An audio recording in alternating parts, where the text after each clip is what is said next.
Assalamualaikum dan salam sejahtera. Nama saya Siti Hayani binti Khairi.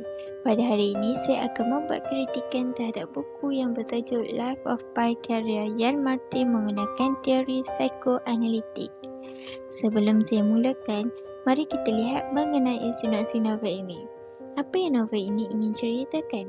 Novel ini menceritakan tentang seorang budak yang berusia 16 tahun yang kuat, bijak dan memiliki naluri yang tinggi untuk hidup. Hal ini kerana dia berjaya menyelamatkan diri dan berada di tengah lautan Pasifik selepas kapal yang dinaikinya telah tenggelam akibat ombak bersama seekor harimau dewasa seberat 225 kilogram yang bernama Richie Parker, iaitu harimau kepunyaan keluarganya.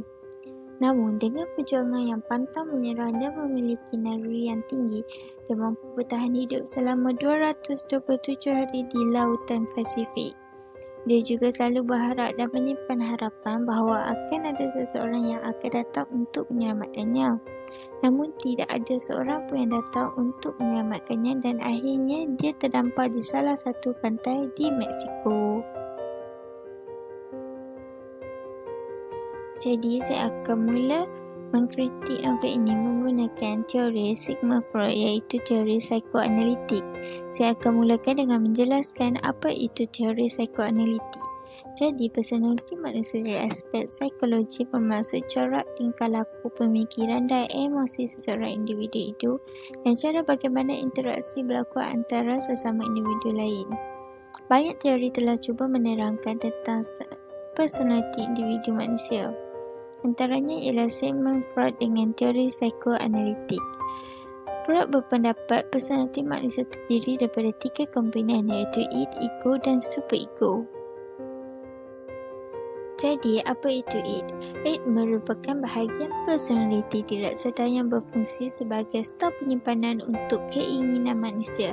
Ia juga dikatakan serupa dengan nafsu. Selain itu, id dianggap sebagai satu elemen struktur semula jadi, satu elemen yang diwarisi dan sedia ada di dalam diri manusia. Ia merupakan satu gejala bawah sedar dan ia merupakan satu tenaga primitif.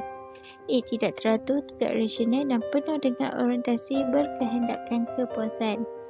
Contohnya, di dalam novel Life of Pi, Pi berasa lapar dan dia terus makan makanannya yang boleh disimpan berhari-hari untuk memenuhi keinginan nafsu laparnya.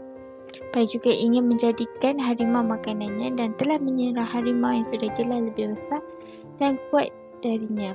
Di sini kita dapat lihat Pi lebih mengikut nafsunya dari berfikir secara rasional untuk hidup dan bertahan di tengah-tengah laut. Jadi seterusnya kita teruskan kepada ego.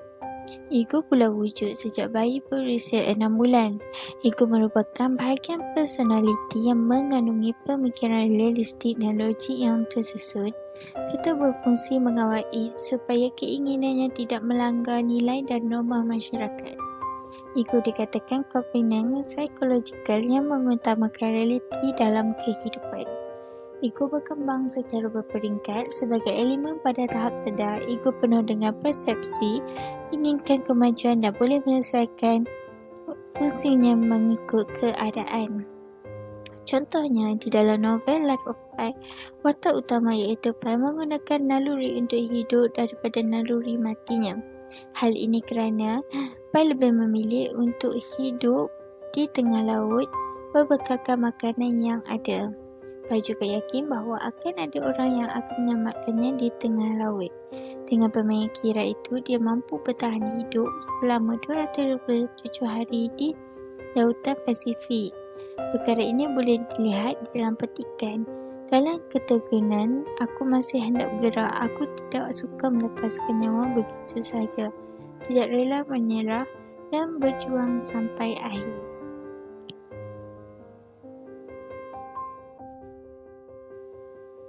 Superego pula merupakan struktur ketiga di dalam pemikiran tingkah laku psikoanalisis. Superego lebih menyebabkan hati nurani seseorang individu. Superego juga dikatakan sebahagian personaliti yang bermoral dan berkembang secara berangsur-angsur oleh pengaruh persekitaran seperti didikan moral dan agama. Ia merupakan cabang modal dan mewakili perkara yang individu percaya tidak patut dilakukan.